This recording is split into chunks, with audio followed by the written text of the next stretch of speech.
Right. So last time, let me perhaps refresh your memory what we talked about last time. Last time I mentioned, we started talking about this idea of modes. And so one example of modes would be one example of a mode would be one of the ways that you can store kinetic energy via motion in a direction. The reason we care about these modes is because the Equipartition Theorem gives us a way of figuring out how much energy is in a given mode. That's a particularly useful thing to do because then if you can count the number of modes, then you can figure out how much energy a molecule or a collection of molecules has. So I mentioned that a mode is just a thing. It's a mathematical quantity that can have energy added to it without affecting any of the other mathematical quantities that can have energy added to them. For example, I could independently change, given some molecule, I could independently change the kinetic energy in, say, the z direction by giving it a kick in the z direction, and that wouldn't change the kinetic energy in the x or y direction. So it's independent in that sense. Similarly, I could rotate a molecule, say, clockwise. Say, this molecule, I could rotate it clockwise without changing any of its translational kinetic energy components, or indeed without changing its kinetic energy components that come into and out of the paper either. So that's all a mode is. It's just a bucket that can store energy, a metaphorical bucket that can store energy for a given molecule that doesn't overflow or doesn't affect the other buckets that can store energy. So we're going to talk about how we can count modes today, and we're going to talk about like the different kinds of modes that you can have, and then we're going to go into a little bit more detail about other things too. So let's first talk about how to count modes. Because clearly the amount of modes is an important quantity, the amount of modes that, say, a molecule has. So in general, every molecule and atom and, yeah, every molecule or atom, at least in 3 dimensions, gets 3, or has 3 translational kinetic energy modes. And that shouldn't be surprising. Every single particle can move up, down, left, right, back, forth. The only exception would be maybe if you somehow restrict your molecules to 2 dimensions, like you confine them to a plane somehow, then it would just have 2, but we live in a 3-dimensional world. So if we have a molecule, for example, let's say it's just some like tri-molecule, some triangular molecule or something, that molecule could have velocity in the up direction, it could have velocity to the right, and it could have velocity in the z direction. That should be into the paper, by the way. And keep in mind, this is center of mass velocity, right? So we're really talking about kinetic energy of the center of mass.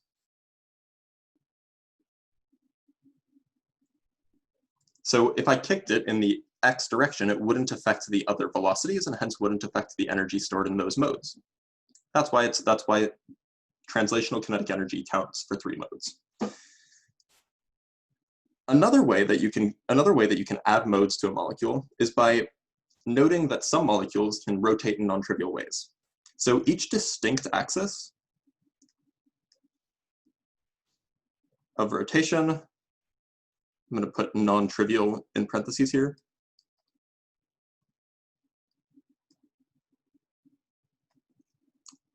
gets 1 rotational kinetic energy mode. So, for example, let's say we have a diatomic molecule, just a dumbbell as a model. So it could either rotate this way, or it could rotate, it's hard to draw, this way. I'm trying to draw in the plane, and then, so maybe I'll draw axes. So maybe we have z and then y and then x. Maybe that'll clear things up. So it could either rotate in the yz plane, or it could rotate in the xy plane. But keep in mind, if it tried to rotate in the xz plane, the orientation of the molecule doesn't change. That would be like rotating along the axis. And so when I say non-trivial, I mean rotations that don't change the orientation of the molecule, that don't change how the molecule is arranged relative to other things. So in this case, this would have 2 kinetic energy rotational modes, and not 3, because there is that trivial mode of rotation, which would be rotating about its symmetric axis of symmetry. Further, there are 2 other types of modes that come in pairs. Each vibrational mode, and I'll describe what that is in a minute, gets 1 kinetic energy, we call it kinetic energy Vib for vibration, and 1 potential energy, sub Vib for vibration mode. So really, each vibrational mode, or let's say each vibrational motion, because I don't want you to confuse modes with modes. So the example here is, again, a diatomic molecule. So it has a bond between it. Now, so far, all of the motion that we've talked about is center of mass motion, center of mass rotation, center of mass translational velocity.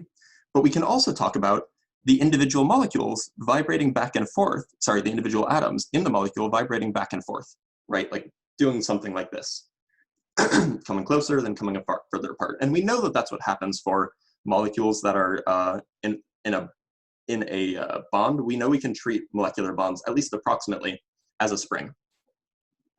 And so this molecule would get 1 vibrational kinetic energy mode and 1 potential energy vibrational mode. Now, we can talk about this for a minute. So let's just look at the diatomic molecule example. A diatomic molecule can have, we can write down what the energy associated with the individual atomic motions is. So put aside for a moment that it can have translational kinetic energy about the center of mass and rotation about the center of mass as well.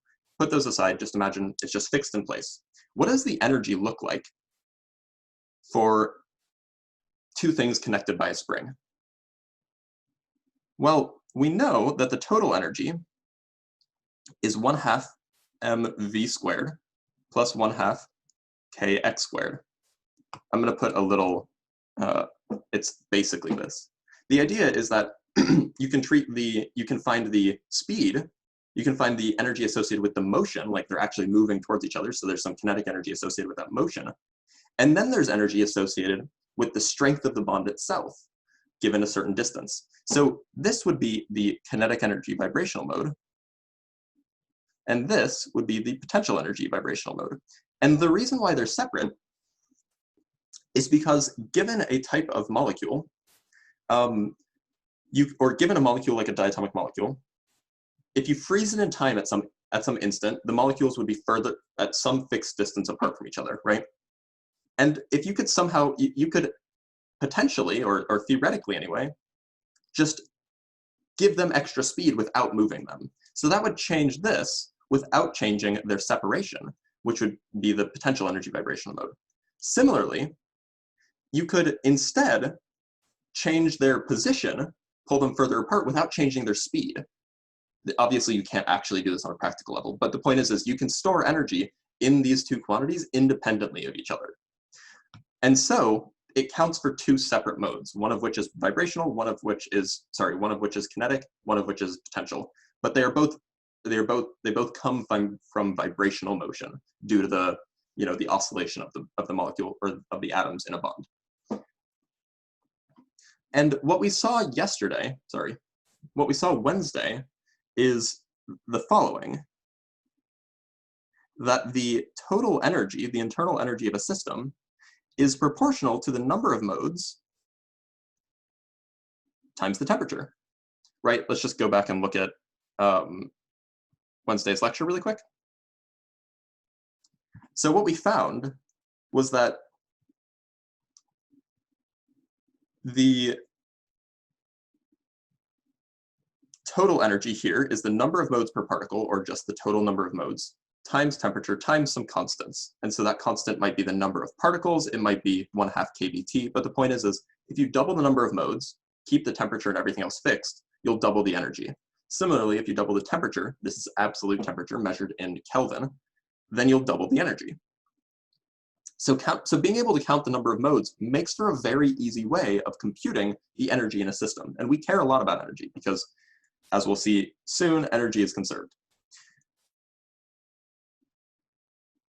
That is, for a given temperature, more modes means more internal energy. Now, we talked about this Wednesday, and this explains why something with more modes would have more energy. It's just because if the temperature is the same, every mode gets the same amount of energy, 1/2 kBT. It's exactly how much energy each mode gets. So at the same temperature, if you have more modes, you'll have more energy because there's more things adding together to give the total energy. Now, there's a little bit of a subtlety when we talk about these modes. These are also called degrees of freedom, remember from last time, that there are things called, or modes can be, quote, frozen out.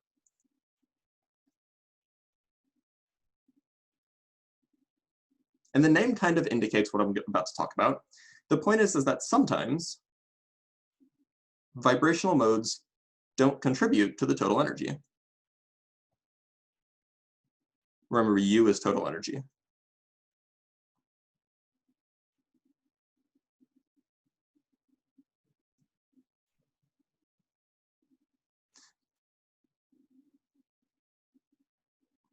In fact, sometimes they don't contribute to anything at all.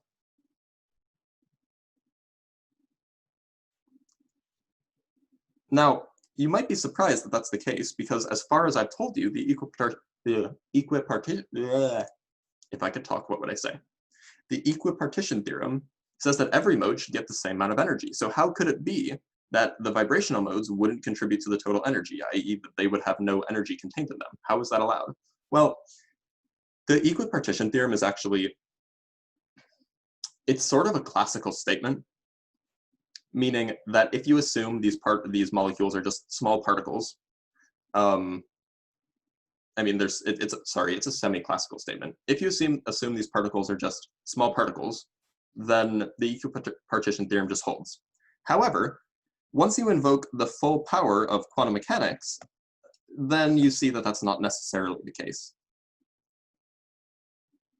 Now, I'm not going to explain how this works, because quantum mechanics is the subject of Physics 9D, which you should take, by the way. It's an excellent course. Like, it's super fun.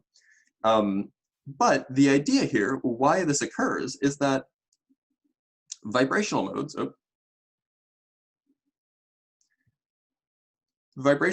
require a certain amount of threshold energy to turn on.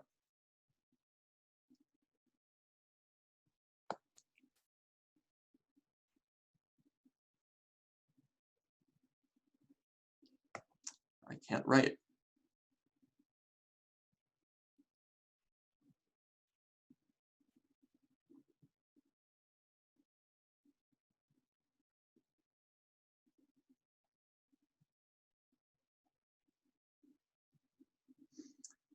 So the way to think about this is that, and I just want to make sure that I'm not about to talk about it before I talk.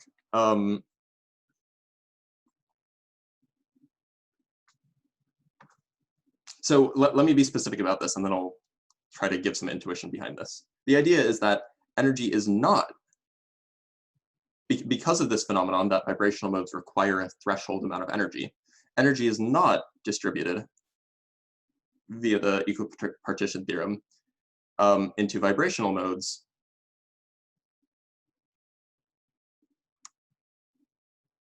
until the amount of energy that you would be able to put into vibrational modes passes a certain level, which is 1/2 kBT. That is, until 1/2 kBT passes a particular value.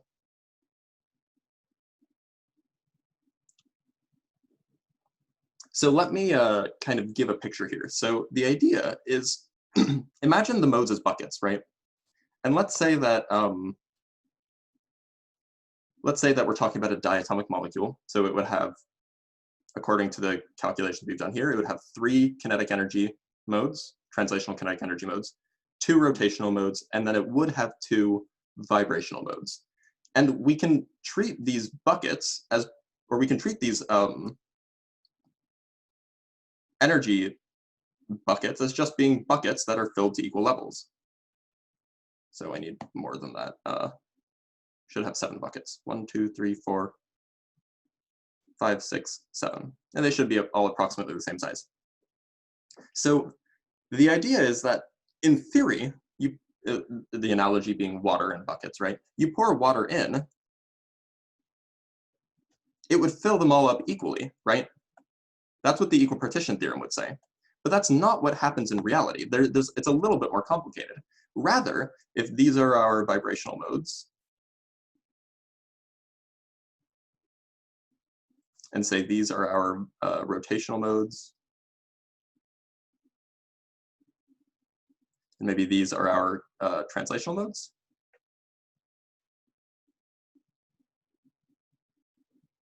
Rather, there's barriers between the different types of modes. So there might be a barrier like this for the vibrational modes, and then a very little barrier here for the rotational modes.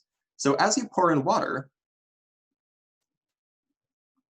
it will fill up the translational modes first until you get past a certain level. Once the amount of energy that you could pour in surpasses the barrier level here, oh, then it'll fill them both up equally fine. But the point is you would need to add more energy in order to start filling up these. And once you pass that amount of energy, then you can start filling those buckets with energy. And so the metaphor here, these barriers, what they represent is they represent energy barriers, meaning in order to start putting energy into those modes, i.e. in order to get that motion to start occurring, there's a minimum amount of energy that motion can have. It can have 0, or it can have some minimum. And there's nothing in between. You can't just put a tiny bit of energy into that mode. You have to get up to the threshold if you want to be able to add energy to that mode. That's the point that I'm making here. And in fact, I even included a little barrier by the rotational modes because this is true. So first, let me just write a little statement. The modes here turn on as temperature increases. And that's just because the amount of energy that each mode gets is proportional to the temperature. For most substances, the vibrational modes have a threshold of about 1,000 Kelvin.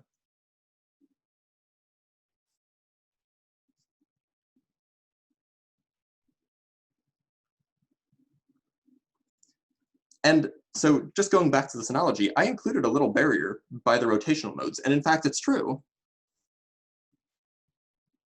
It's true that rotational modes can freeze out too.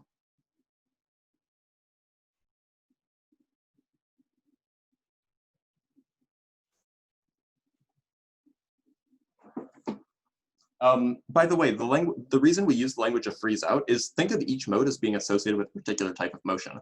If there's no energy in that mode, then that motion is just stationary, right? So the idea here is if the vibrational modes are frozen out, instead of the molecules just oscillating back and forth and being happy, they're just stationary relative to each other. Similarly, if the rotational modes freeze out, then the object isn't rotating at all, it's just moving. And so, however, we don't often see rotational modes freezing out because this occurs at really low temperatures.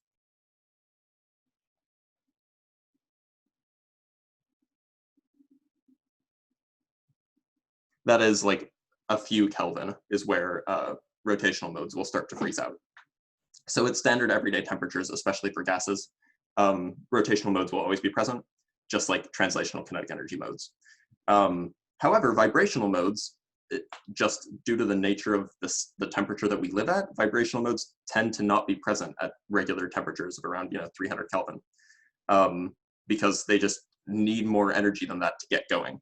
However, once you cross that threshold, those modes will turn on. So this analogy does break down because if you just poured a little bit more water in once you're here, they would, it would spill over and the level in the vibrational modes would be less than the level in the other. It's not quite that straightforward. or the analogy isn't quite that strong. The idea is just here that you have to put in more than a certain amount of energy in order to get the vibrational modes to turn on. And that's what those barriers represent. Great. So we've talked a lot about, or we've talked for 20 minutes or so about modes and how to count them. And we know that the modes are related to the total energy of a system, right? That's what we showed yesterday. Sorry, Wednesday. And we know that the total energy in a system is also related to, or the change in the total energy in a system can be related to how much heat is added to that system. How much heat is added to that system is related to the temperature that system changes its temperature by. So we might be able to say something about heat capacity, which relates heat added to temperature change. So let's talk about heat capacity. It turns out that there's a really nice relationship between number of modes and heat capacity that we're going to talk about. So consider a volume, consider that the volume that we talk, that the sample that we are talking about, for the foreseeable future, for like the rest of today's lecture, or at least until I say otherwise. Consider that the sample we are talking about has a fixed volume,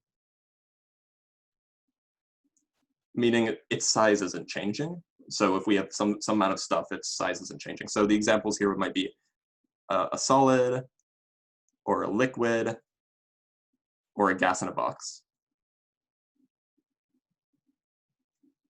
Because the gas in a box takes up as much space as the box. And if the box doesn't change size, then fixed volume. Now, add heat to the system.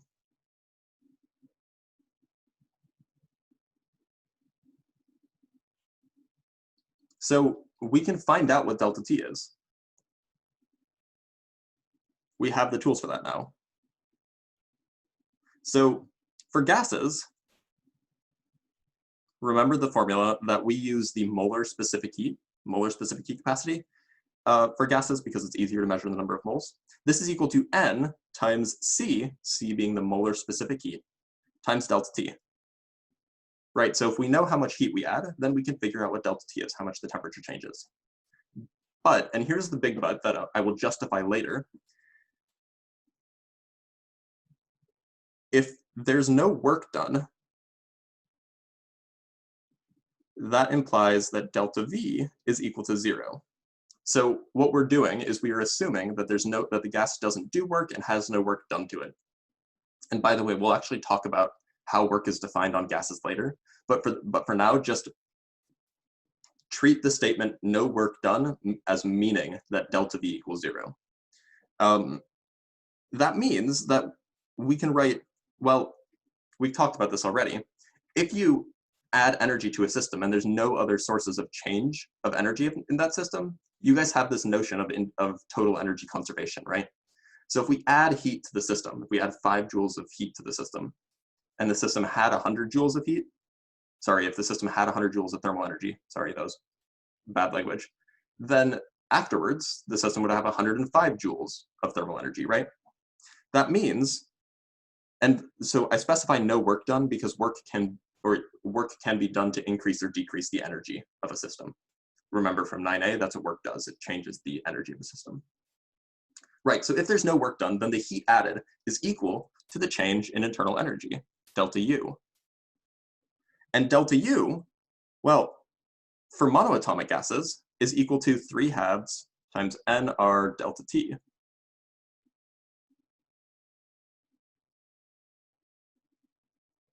So I'm just going to go back to the Wednesday's lecture and just show you where that popped up. Nope, Wednesday's lecture. So for, where is it? So U is equal to 3/2 N, oh, no, there it is. U is equal to 3/2 nRT. So delta U would be equal to 3/2 nR delta T, right? That's where that comes from. And that's true for monoatomic gases. But now here's the trick.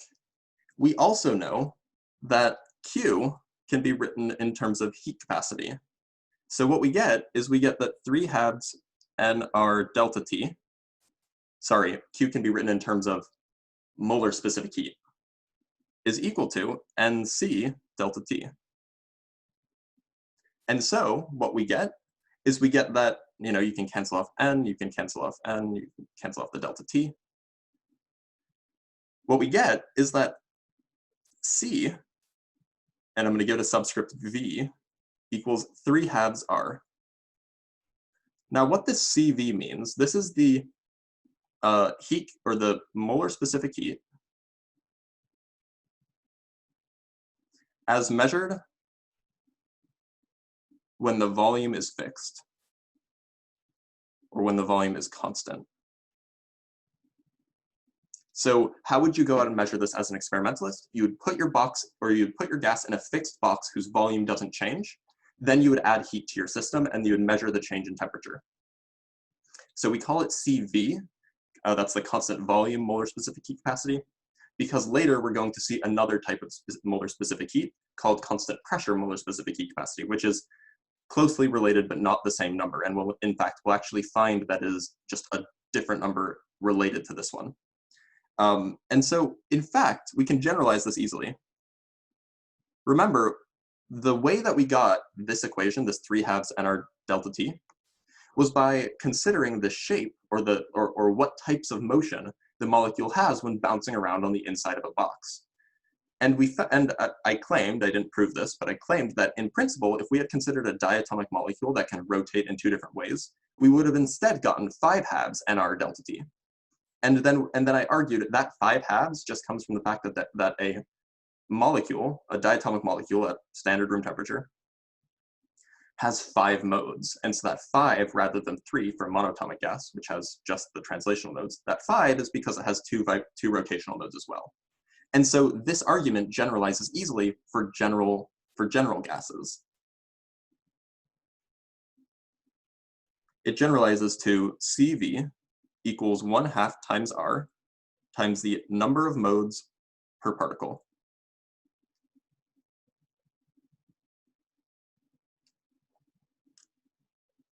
And this is just true.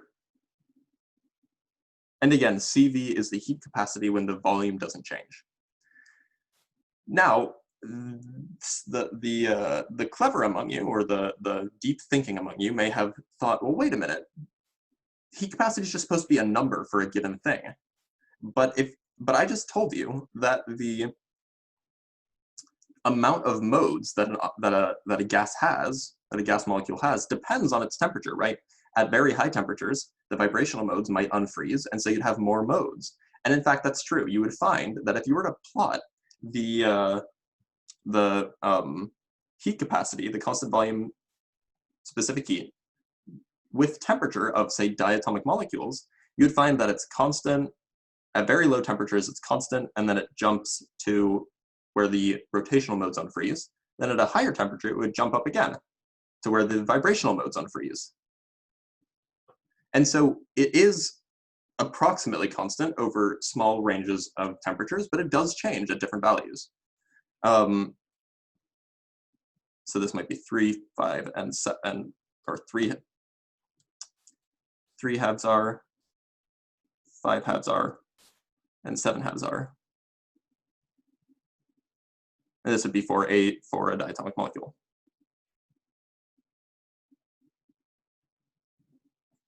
That's just true. But the fact that we have this relationship at all is kind of amazing, right? It shows that the molar specific heat doesn't actually care about what makes up, about like what type of molecule. For example, an O2 molecule, just 2 oxygen molecules, has the exact same structure and the same shape as, say, an N2 molecule, right? They have different masses, they have different like electronegativity and all of those chemistry things.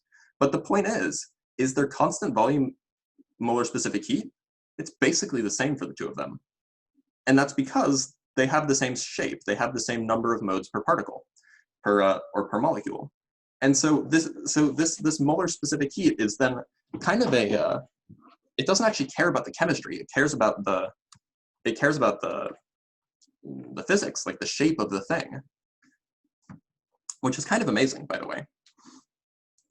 We can use, just as an aside, we can use a nifty shorthand to simplify the total internal energy, which is another state equation for an ideal gas. Oh, I should say that this ideal gases. All of this is ideal gases. Right, things get more complicated when you're dealing with non-ideal gases, but for the most part, most gases can be approximated as ideal gases. So we can write the internal energy of an ideal gas just as U, which is, well, so we know that CV is just 1/2 R times the number of modes, and the energy is just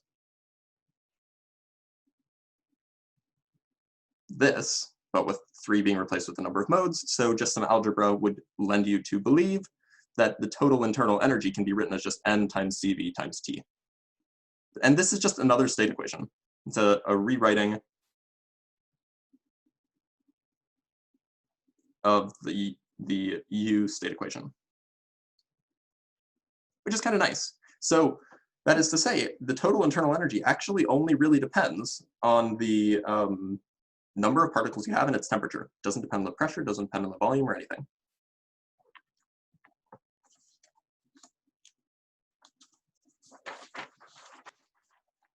And by the way, this applies regardless of the type of gas.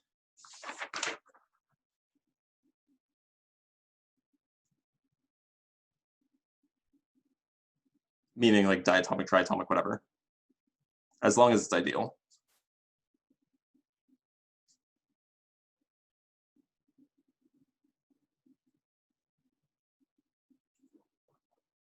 Great, so we have a whole bunch of thermodynamic equations. Sorry, state equations. These aren't really thermodynamic, they're static at this point. Thermostatic, maybe? But this is really good. Now we have we can relate temperature to energy and heat to temperature, and we can relate the structure of molecules to how these quantities relate to each other. And so we don't, at this point, we don't really have to talk about what happens if you have a diatomic molecule, because as long as we know the number of modes of whatever type of molecule we're talking about, it doesn't matter what its shape is or what its contents are. All that matters is how many modes it has. And then from there, you can get the molar specific heat. And from the molar specific heat, you can just get the heat capacity by multiplying by the number of moles and so on. So now we're going to kind of transition to a different subject. We're going to, I mean, it's still thermodynamics, but we're going to talk about thermodynamic processes. So far we've kind of just talked about like what happens to the state variables, how are the state variables related to each other? And we've used heat to try to kind of understand how that works, but more or less we've just tried to get state equations. Here we're only going to focus on ideal gases, as we have been.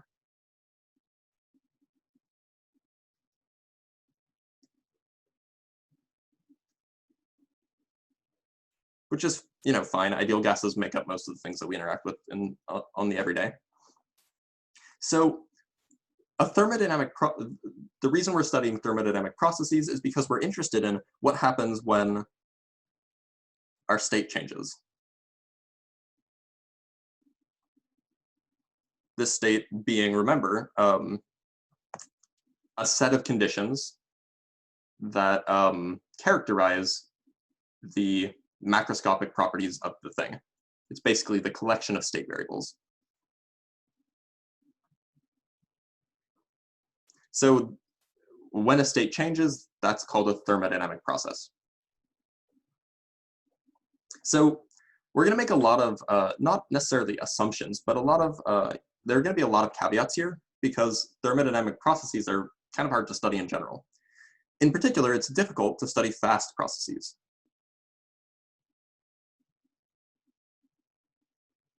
With one exception, and we'll get to that exception later. But the example to think of here is mixing hot and cold water, or hot and cold gases, maybe. Right, that's something that occurs very quickly and is, you know, characterized by like the phenomenon is characterized by convection, which is hard to study. So what we're going to do is we're not going to treat fast processes like these, like mixings, and we're just going to take a simplified view. So there is a small subtlety here that I should mention, which is that thermodynamic states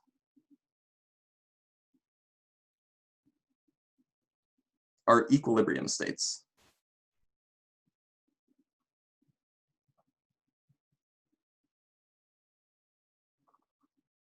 Which means that, like, if you have a sample of gas, like, that's in a thermodynamic state, that means that the temperature and the pressure are the same throughout.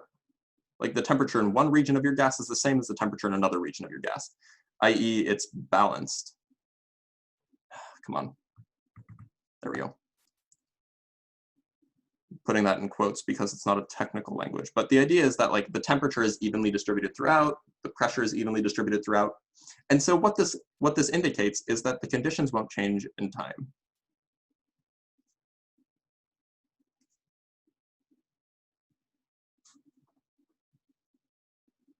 So if you have a system in a thermodynamic state, whatever that thermodynamic state might be, by definition, it will stay in that state forever unless you do something to it.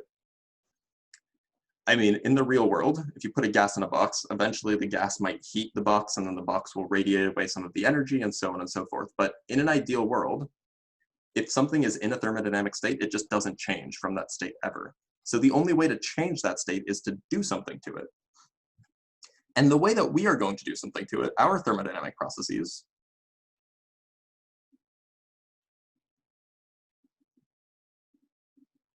are just very, very slow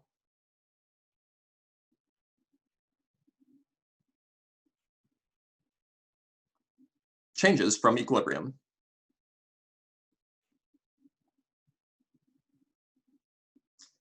Let me finish writing this and then I'll elaborate. So the idea here is that if you have a box of gas in equilibrium, the idea is if you add energy slow enough, if you change it, if you apply these changes very, very slowly, like think just adding a teensy bit of heat at a time, then there will never be a point that the temperature and the pressure are different throughout the box. Because if you add it slow enough, by the time you add the next chunk of energy, say, the first chunk of energy will have already completely, like, spread out throughout the box. And so the idea here is that in our processes, we're doing them slowly enough that that at every instant in time, the system is in equilibrium with itself, i.e. it's completely balanced, the temperatures and the pressures are completely uniform. And that's important because the moment you get away from non-equilibrium states is when you start having these things happening. You start having gases that are mixing that are hot and cold, and those are hard to understand. And you have like high pressure zones and low pressure zones. And, you know, as you probably know, predicting the weather is very hard. And that's because the weather is not an equilibrium gas. Like, it's constantly changing. The pressures are different in different areas and so on. And so the type of process that we're describing, where we have these very slow, deliberate processes, these are called quasi-static or reversible processes.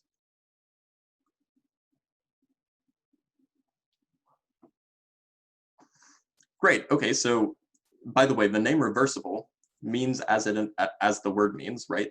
The reason we call it a reversible process is because as long as it always stays in equilibrium, you can always perfectly undo that equilibrium, that path of equilibrium state to equilibrium state, which transitions us nicely to how we describe these processes.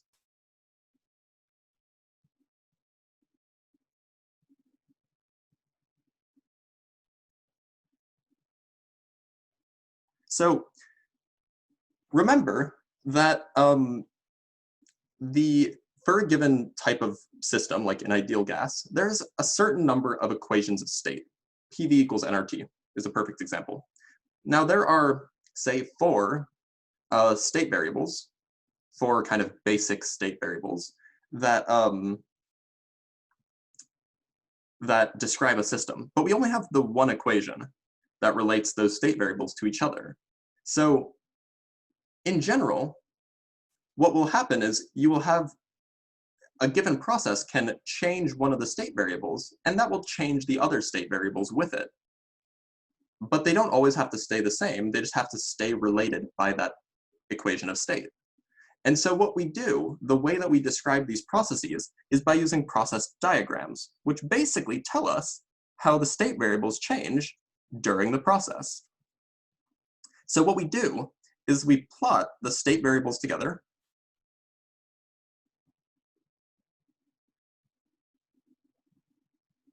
With a point describing the values of the state variable that a system is in at any time. The values of the state variable, of the state variables, or sorry, that a state has.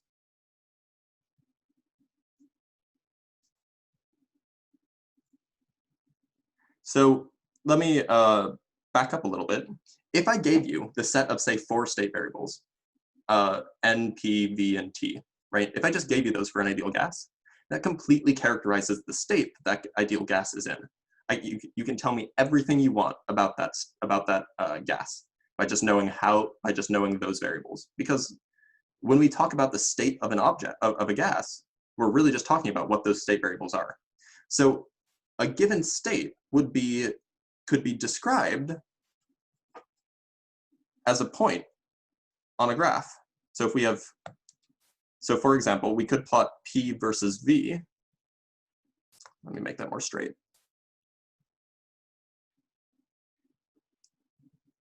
And so if we put a point here, if this point could describe our state, so maybe that point represents the point on the graph 4 cubic meters for volume and 30 kilopascals for pressure.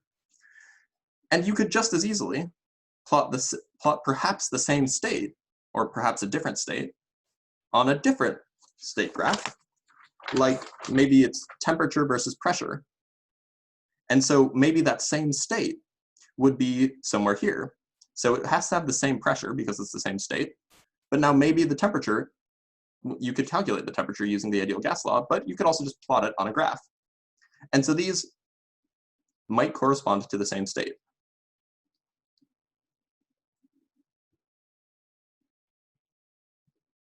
Assuming they're talking about the same sample, or they're graphs of the same substance. Now, for an ideal gas, the 4 basic state variables, and every other state variable can be derived from those 4. Like energy is just NCV times T, so it's just N and T. The four basic state variables are P, V, T, and N. And for the most part, we're just going to be considering fixed N. So it's not going to be a state variable, it's just going to be a parameter. We're not going to allow our processes to change the amount of gas we have. So we just have these 3, P, V, and N. And so given just 2 of P, V, and T, the ideal gas law gives the third.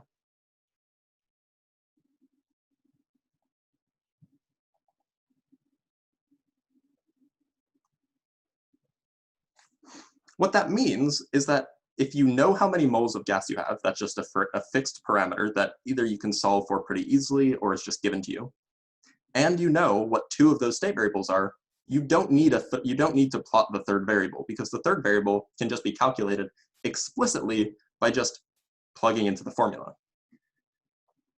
So that means that we can describe an ideal gas with just a single 2D graph, or a single 2D plot. And then we can derive the other state variables from that plot. So the example here is all we need is just the one plot. We didn't need the second plot. We just have P and V, and then we get that. If this is all we have, and let's say we have N moles, just some number, I just don't want to calculate it, then this implies that 120 kilojoules, which is P times V, is 120 kilojoules. This would be equal to N times R times T. That's PV equals nRT, right? And so the temperature is equal to 120 kilojoules divided by nR, and N and R are both known quantities in this example problem, so the temperature can just be calculated for that state. If it was, say, 2 moles, and if it was 2 moles, then temperature would be, well, I'd have to actually work out the numbers, but, you know, temperature would be very high in this case. It'd be a few tens of thousands of Kelvin. Maybe if it was 30 or 200 moles, then it'd be a different story. But the point is it's doable, right? You can calculate the temperature. So that's great. That tells us that a point on a plot can describe a state. So what we can do is we can actually generalize what a point is, right? We can talk about, come on, scroll. What is just a sequence of points? Well, a graph is the continuous sequence of points. I know this sounds silly defining a graph, but it's important. It's a continuous sequence of points that smoothly transitions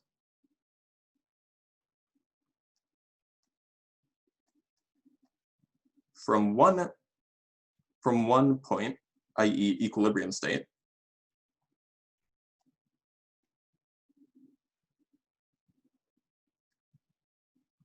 to the next.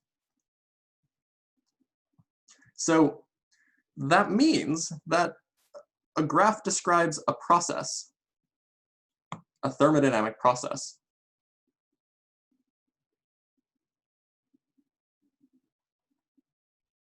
Because remember, a process is just a very smooth transition from one equilibrium state to another.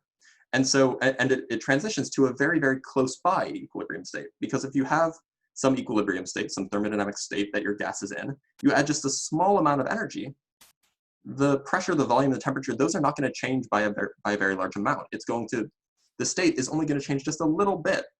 And so the idea here is that the whole process is a whole bunch of sequential steps to very, very close by states that gets you from point A to point B. So back to our graph, if we have P here and say V here, a thermodynamic process could be described by, say, this graph, say point A to point B. Now we have to indicate direction on this graph because we are trying to indicate that the process starts at point A and goes to point B. And so at every point along the process, the state will change little by little, right? It'll change a little bit at a time, slowly, of course. And this will map out how the state changes as the state variables change. Like, this will tell you that if the volume changes by this much, how much does the pressure change, for example? You could calculate that using a graph like this. Now, there is a caveat here. You might just think, oh, great, okay, so we just have a function that describes the process. Well, not quite. Just as a note, processes are not functions in the mathematical sense. They can loop back on themselves. They can cross themselves and so on. Like, I could have just as easily drawn the following. I could have drawn, come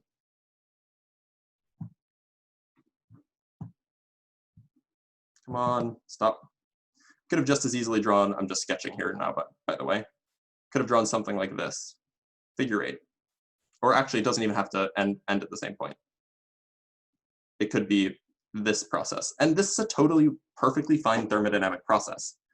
It just means that stuff is happening here, and then other stuff happens, and then different stuff happens, and then different stuff happens until it gets to B. And that's fine. It's just the way it is. In that sense, you can't describe this with a function, hence why I say it's not, these are not functions.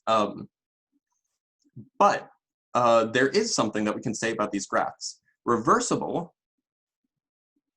reversible process implies that the graph is continuous.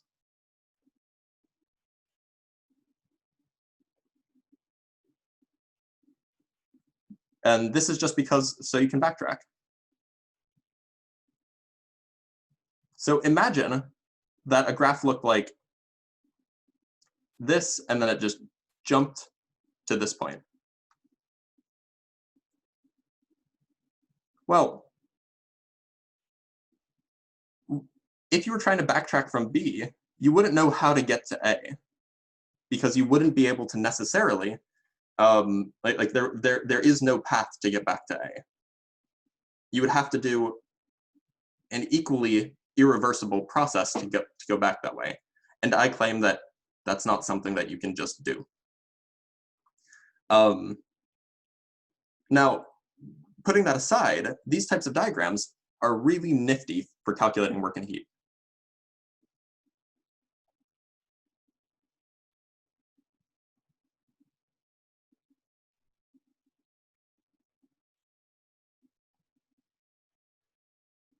And I know I haven't actually defined work yet, and so I'm about to.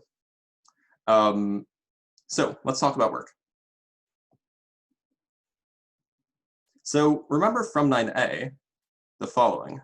So work from, say, point A to point B, like if you have like a ball and or a box and you're pushing the box, the work done on the box is equal to an integral. It's an integral from point A to point B of the force applied over the path that the object travels, right?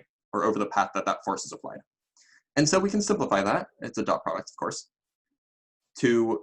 It's the magnitude of F times the magnitude of DL times cosine of theta. Hopefully you guys remember your 9a. And so you might say, well, how does this relate to thermodynamics at all? Like, there's no path. There's no like path in physical space where the force is. It turns out that we can actually do this. Gases exert pressure. And pressure is just force over an area. So this is how a gas can move something.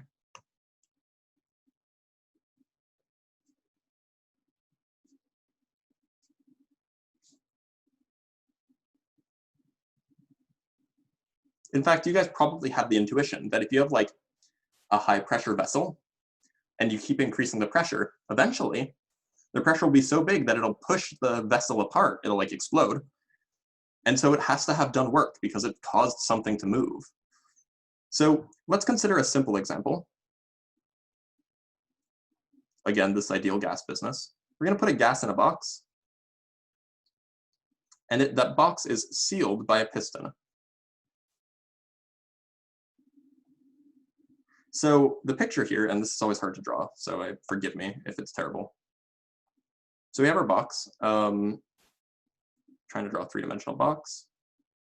Let's draw this a little bit more 3D-ish.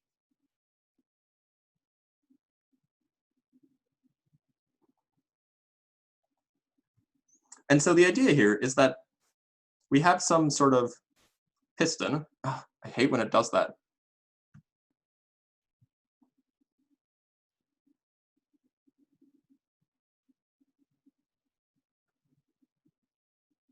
There we go. Sorry.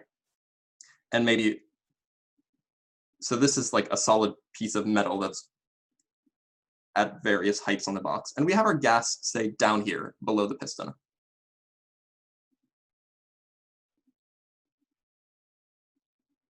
So if this box has length L on either side, maybe it's a cube. The piston, it can freely move up and down depending on what's going on in the gas and what's going on outside. This height, maybe we call it x. And if the piston moves up a little bit, maybe we call the distance that it moves up dx. Right? And so the idea here is changing the pressure will change the position of the piston, right? Because if you have higher pressure, it'll push the piston up. If you have lower pressure, the piston will go down. So the force on the piston by the gas, well, that's just equal to the pressure in the gas times the area of the piston. That's how pressure is defined. So we're going to assume the piston moves up by amount dx.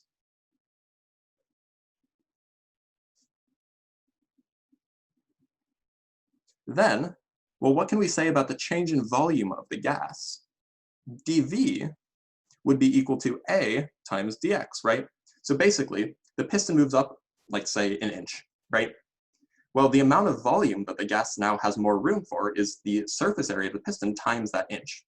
It's just the area times dx. Now, we know the path that the piston took. So the work done on the piston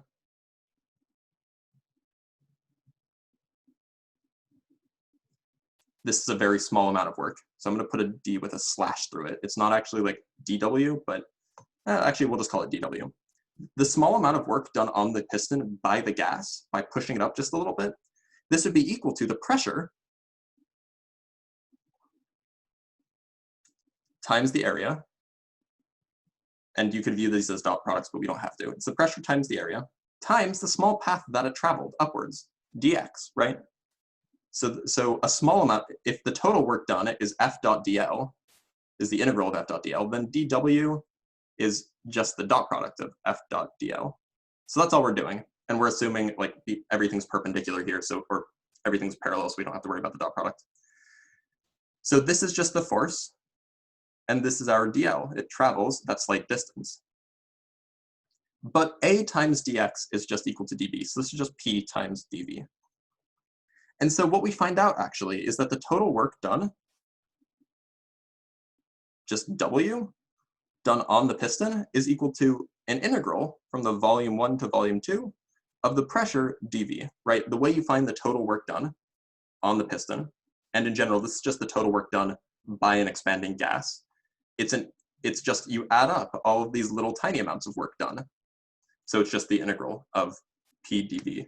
And the reason why we're integrating, why the bounds are V1 and V2 is because the thing that matters is the volume here. That's the small change. I just want to be explicit here. This P depends on volume, right? It's a function of the volume, and what that function is depends on like the ideal gas law, right? P could, for example, be written as nRT divided by V. And temperature could also be volume, a function of volume. So this is just some complicated function in general. And then if you wanted to find the total work done, you would integrate. So what does that actually tell us? Well, we know that the integral has geometric meaning. And that geometric meaning is it's the area under some curve. So the work done is the area under the curve described by P, right? P as a function of V. But the graph P as a function of V is just the graph, or it's the process diagram for a PV diagram. So this is just the area under the PV graph, i.e., if we have P, we have V, and we have a process from, say, A to B, then this area is the work. And it's not area in the sense that is that a dot product for the dW equation for P? Technically it is, but pressure always acts normal to the surface. So that dot product just simplifies to a normal scalar product, to a normal like P times V, or sorry, P times A. Yeah, that's a special property of pressure. Pressure always acts perpendicular to the surface as a force. And so this is equal to the integral from V1 to V2 of P dV. Which is really nice because it means that if you have some sort of process diagram, you can just, like, let's say the process diagram is simple. Let's say it's something like a line rather than something curvy. Well, if you can figure out the slope, say which you can because you have 2 points, then you can just figure this out geometrically. It's just the area of a trapezoid with certain dimensions, right? And so you can figure out the work just by doing a geometric calculation rather than having to do an integral and figure out what P is as a function of V and so on like that. Like it can become very geometric, which makes a lot of things very, very straightforward. So before we continue, we have to talk about some sign conventions as we usually do. Because again, we introduced a variable that could in principle be positive or negative. So we have to talk about what those positive and negative things are. We've already talked about heat. The sign conventions for heat are it's positive when heat is transferred into a gas.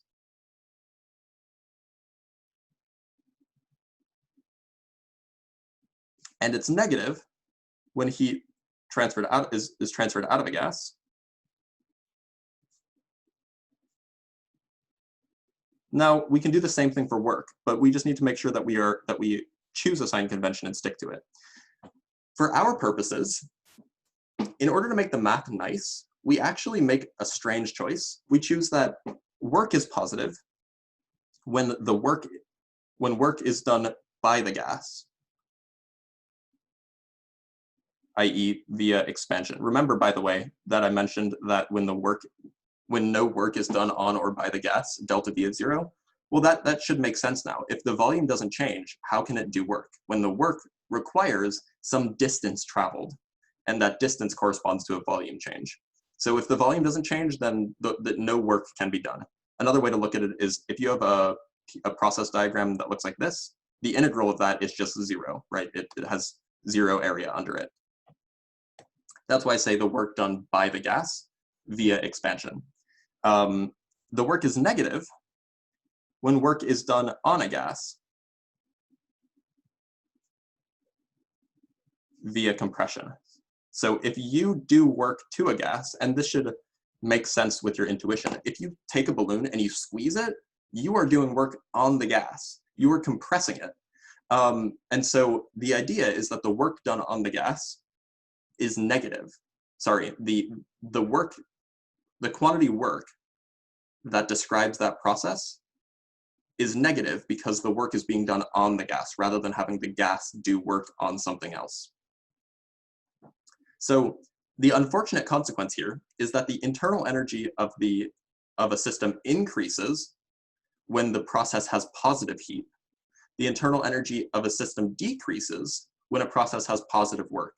And that's because we describe work as being positive when the gas does work, i.e. the gas expends energy to do something. You guys might not like the way that that's defined, but it's this convention we stick with because it makes these calculations easier. So let's talk about some other things then. Let's talk about work, heat, and irreversible processes, how they all relate to each other.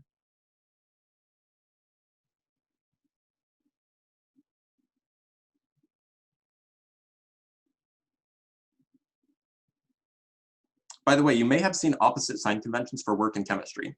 They're wrong, their ideas are bad, this is how you should do it. So we know heat and work only represent transfers of energy.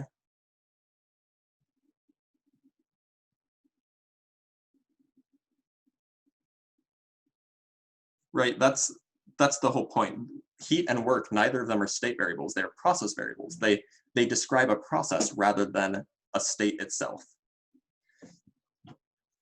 And it turns out that every process, every thermodynamic process anyway, is the result of an exchange of heat or work, or both, perhaps. This is inclusive or. And so the idea here is that heat and work, they're the things that cause processes. They are the driving force behind the changes in an equilibrium state.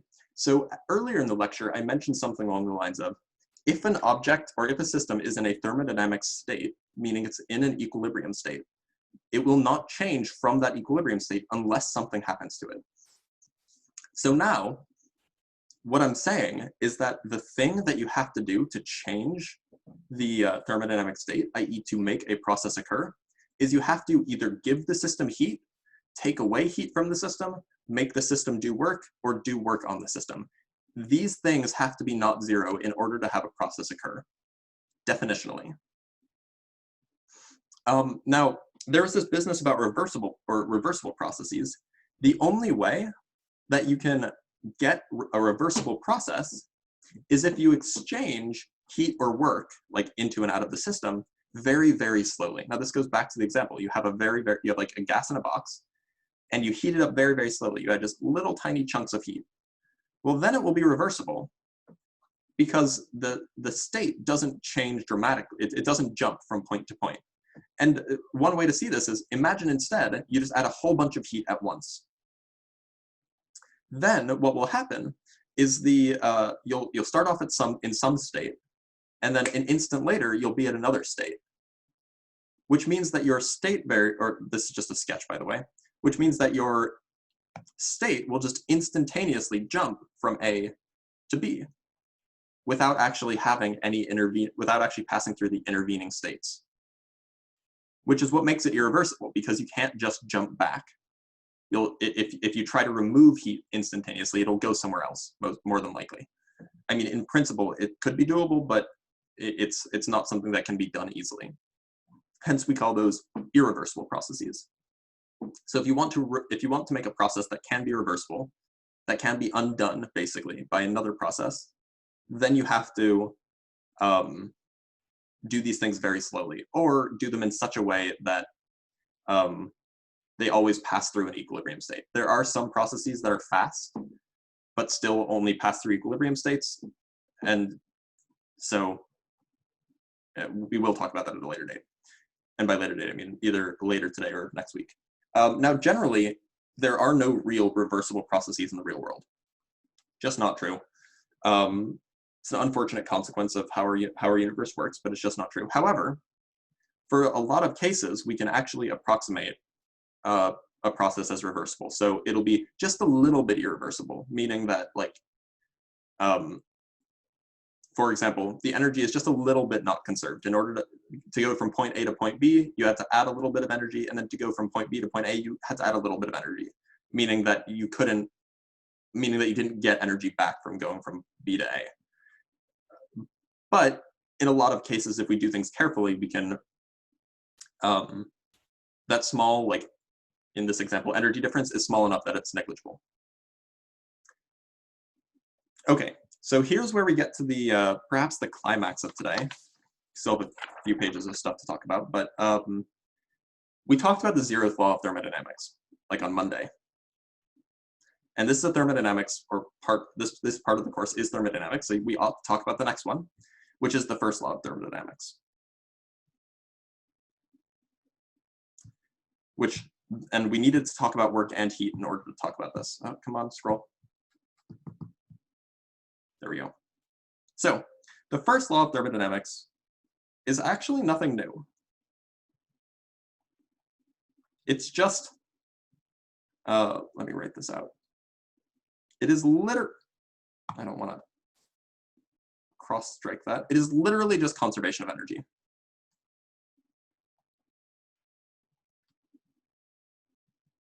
It is the statement that the change in internal energy of a system is equal to Q minus W.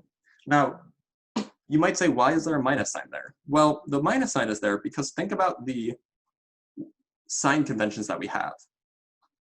When does the internal energy of a system increase? Well, if you do work on a system, we expect that the energy of the system should increase, right? You're expending energy and it's going into the system. But we called that negative work. So if we want the energy to increase when the work is negative, then that means that we have to have a minus sign to cancel out that negative in our sign convention.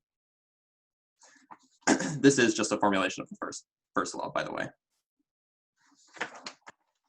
Now, again, sign conventions for delta U.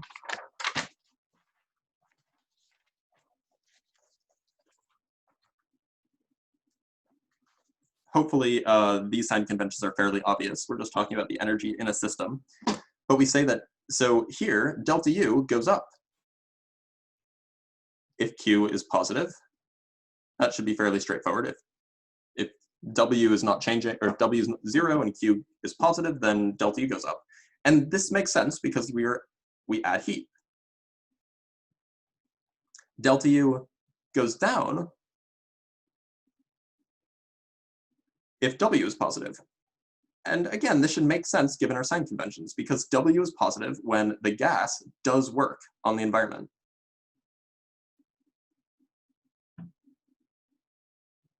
Meaning that it expends energy to do something outside of it. So that makes sense that the internal energy would decrease, right?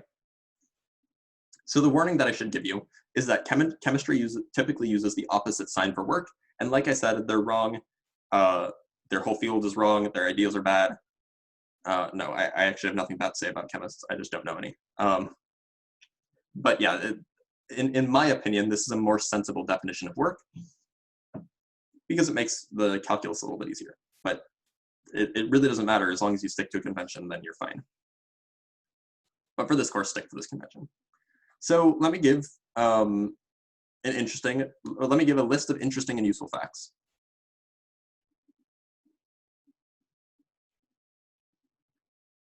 That we can learn about the first law of thermodynamics. So the first is that a state variable, U, is a function of Q and W, which is weird because U is a state variable, right? State variables are just describe the state. They have nothing to do with the process. The function variables, or the process variables, on the other hand, have nothing to do with the state. They only have to do with the process. And so it's a remarkable fact that U, the internal energy, depends solely on non-state variables. Further, we can use the first law of thermodynamics to determine Q in a PV diagram. And this is particularly useful. Like, I will almost certainly have a question that makes you do this on the second exam. Like, I always ask a question like this, so keep in mind how this works. So let me give a quick example. So let's say that this is your process, something that looks like this. And I always draw them the same way. So delta U is equal to UB minus UA, right? And so we have a formula for UB. This is just N times CV times the temperature at point B, minus N times CV times the temperature at point A. So far, so good. But what else do we know? We know that PA times VA is equal to NR times TA. And we know what PA is. It's just this number, and VA is just this number. And similarly, PB is this number, and VB is this number. And we're going to assume that you're given N.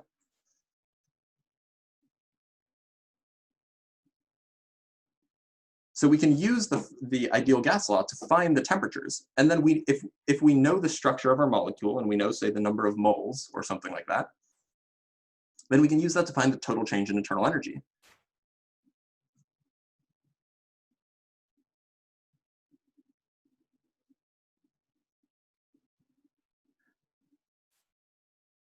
So we can find the total change in internal energy, and we can find the work done by just finding the integral under the graph. So then we can find Q by using the first law of thermodynamics. It's delta U plus W. And so just given some information about the structure of the molecule and how much you have, like you have 5 moles of a diatomic gas or something, and then given a graph that describes the process, you can find the heat that must have been involved in that process. Now that heat might be positive, i.e. you may have had to add heat in order for that process to occur. It might be negative. You may have had to remove heat in order for that process to occur. And you can just solve for it explicitly using the first law. So which is wonderful because it means that you actually don't need a whole lot of information to understand a process, right? Which seems not counterintuitive, but seems surprising anyway, at least when I first learned about it. Now, there's a special type of process that we should talk about here, and we're going to talk about it a lot more either on Monday or, if we have time, a little bit today. And these are cyclic processes. And I promise that this is related to what we were just talking about. So a cyclic process is, as the name implies, it's a process that returns to where it started.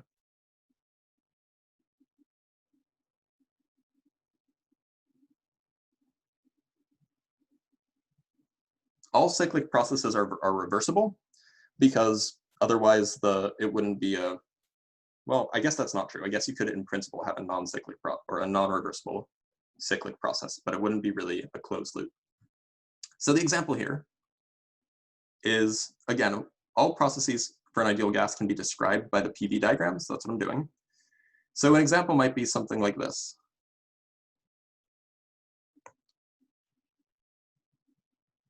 So because it's cyclic, it just keeps going and going and going. It doesn't really make sense to say that there's a starting and ending point.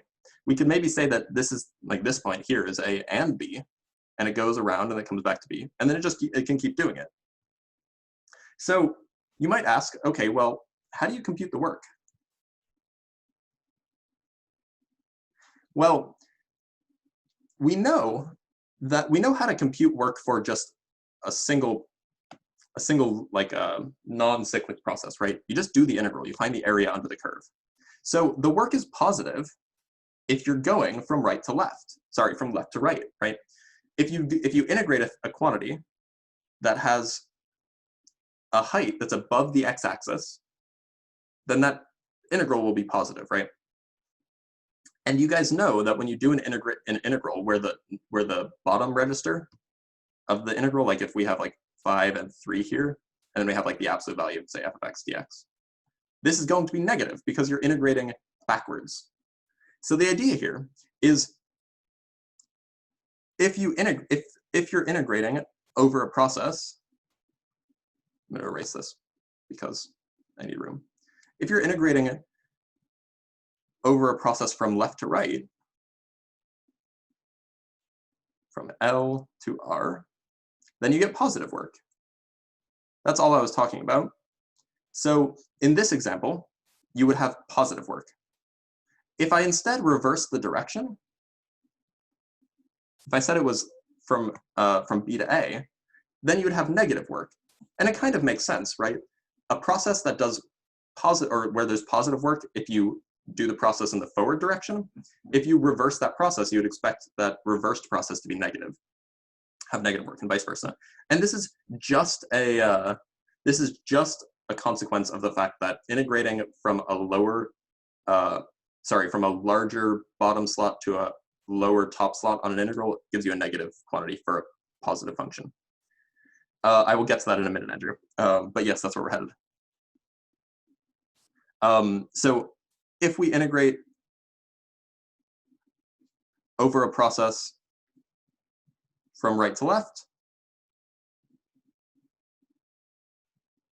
then you get negative work. So the question is how do we stitch these together to understand what the work is for a loop?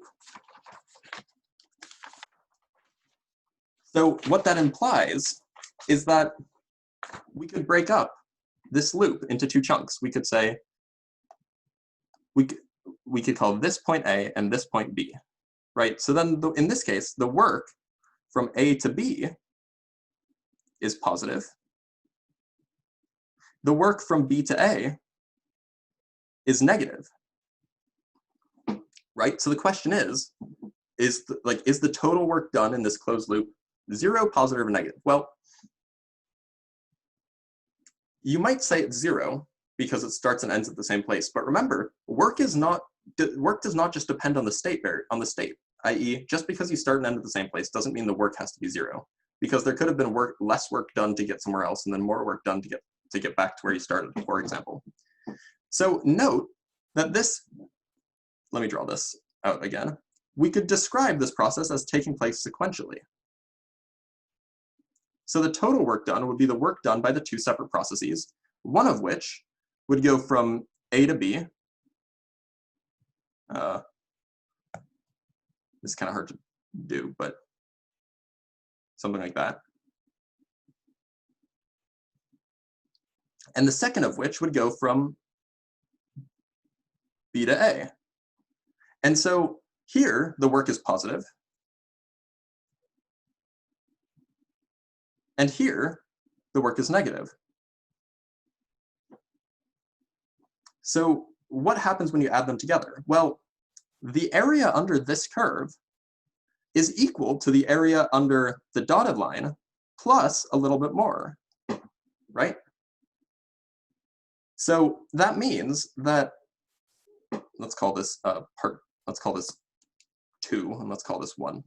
So work 2 should be equal to the negative of work 1 plus a bit more, right? So it's the area under this solid line has magnitude that's a little bit more than the magnitude of the area under this line. because, you know, it's higher up on the graph. So that means that the total work of one cycle is equal to work 1 plus work 2, which is equal to work 1 minus work 1 plus a bit more. However much more that is however much higher above it is, basically. And so this is equal to negative however much a bit more was. In particular, this is equal to negative. It's some negative quantity. And so the way to see this is just think about, look, the work done by the parts going from right to left is going to be less than the work done by the parts going from left. Sorry, the work done by the part going from left to right is less because it's lower down on the graph than the part going from right to left.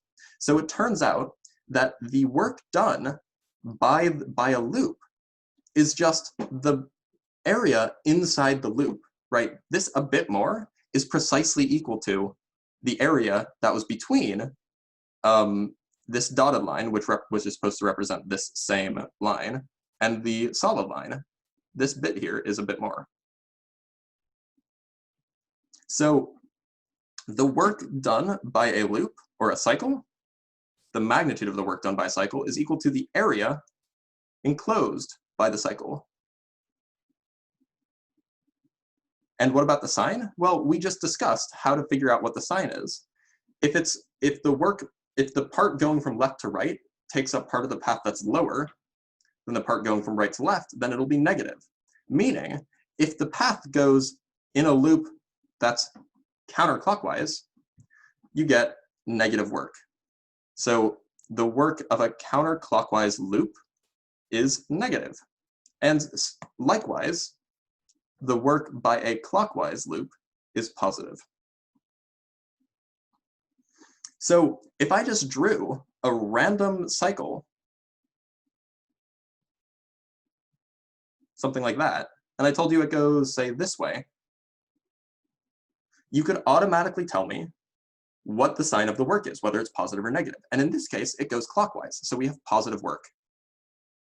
And the area inside this random loop is the amount of work done by that cycle, by a single cycle. And obviously, if you went through the cycle multiple times, you would get multiples of that amount of work done, right? If you went through the cycle 3 times, you get 3W, however much the work is, where W is however much the work is. Now, things can get a little bit more complicated. By the way, this isn't in the lecture notes that I'm going to post. This is just something that I like to go over just to give a little bit more explanation. This business of these more complicated loops.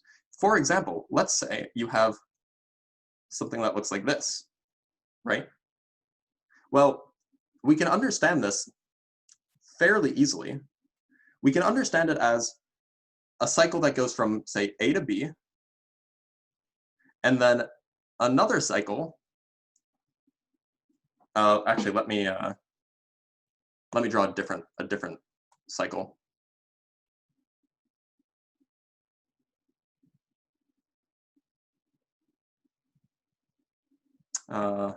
Yeah, let's stick with that one. So we know that so the way that so cycles like this, which aren't obviously clockwise or counterclockwise, because this part looks like it's going clockwise, whereas the whole thing looks like it's going counterclockwise, it's not quite clear what the sign is. So instead, what you would do is you would treat this as if it were going from A to B, then it goes from B around here back to B, and then it goes from B to A. So it would be like A to B. So the work would be the work from, actually, let me break this up. Yeah, it's the work from A to B. And I'll say left to right, plus the work done from B to B. This is the clockwise loop, plus the work done from B to A. This is from right to left. Right, so basically all I did is I broke up the process into a bunch of different paths so that we can see what happens. But if I just combined these two works, that would be the equivalent of just looking at the work enclosed by the bigger loop. So this is equal to the work gone from A to B to A. This is ignoring the small loop. So it would just be the area of that larger loop, plus the work from B to B. This is the small loop. So in this case, we know that the work done by the bigger loop, that should be negative. So this is, maybe it's a large negative number, large number, because the loop is larger. And then we would have a clockwise, the work done by a clockwise loop, which is positive, but smaller. Oh, come on, don't freeze on me. And so the overall result here is negative. And the magnitude would be the difference in area between those two loops. And sometimes you can have loops within loops. So you could have something like this. In this case, you would want to find the area. In this case, this area here would be double counted. Because you could imagine going through this loop, just the outside bit, that would have some work. And then you go through this loop on top of it. So that area is double counted. So you would find the total area and then add to it the area of that inner loop again, because they both have the same sign. They're both going clockwise. And you can have loops that exclude areas, like this example. This is really hard to draw. No. It's always hard to get one of these examples right.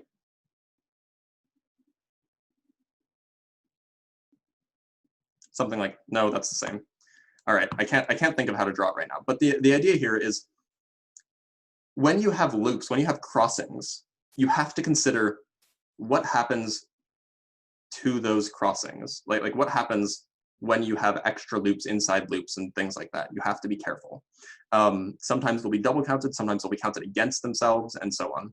So, and you can have loops within loops, which you would have to, figure out what relative sign and how much they contribute and so on.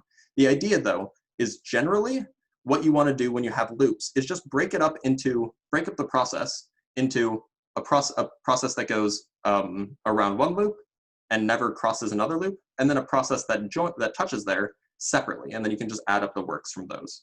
And then the heat you can find by using the first law of thermodynamics and so on.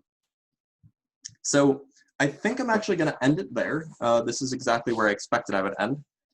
This whole business of loops can get messy. In the past I think I've asked a question regarding like the sign of loops on an exam before, just to get you to think a little bit carefully. Let me check.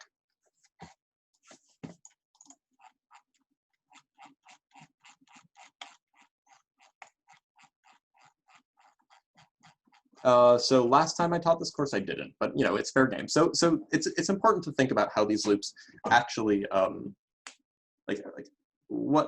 to calculate even in complicated situations. Right, so I'm going to open up the lecture to questions because we still have about 10 minutes left. I think that we usually finish early because it's faster for me to write on a tablet in front of me than having to walk around a blackboard and write. So I probably save 10 minutes or so per lecture. So we went through the same amount of material and the same amount of depth that an in-person class would get. Right, so questions.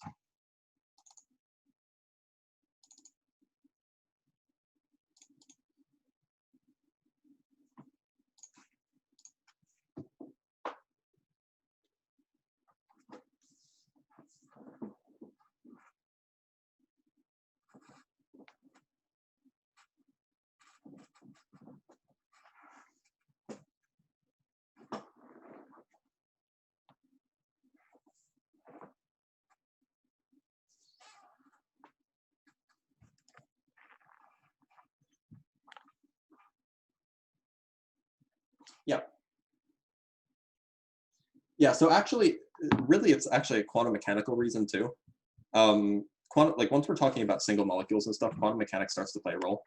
But the idea here is like, so the reason why a diatomic molecule will only have 2 rotational modes is the same reason why a monoatomic atom has no rotational modes, right? Like the structure of the atom itself and like how it relates to other atoms around it doesn't change regardless of how you rotate it, right?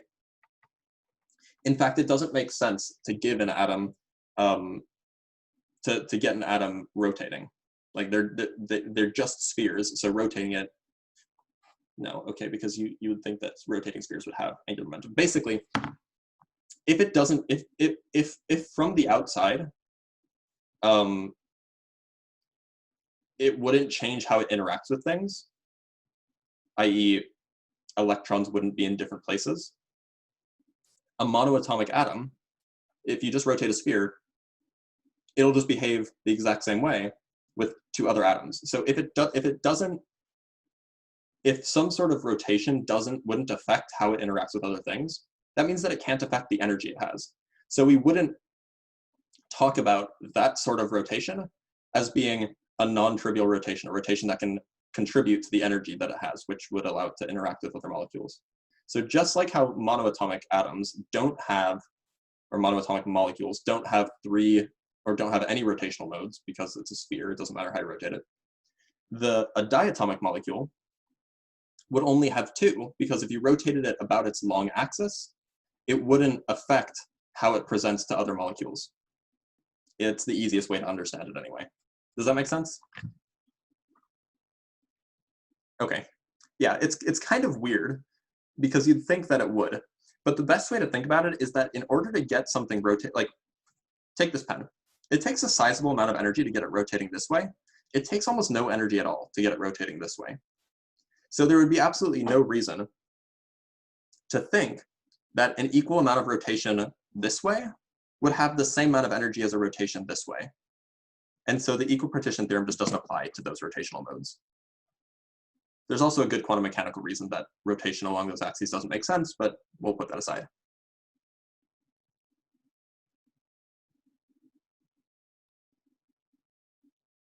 More questions?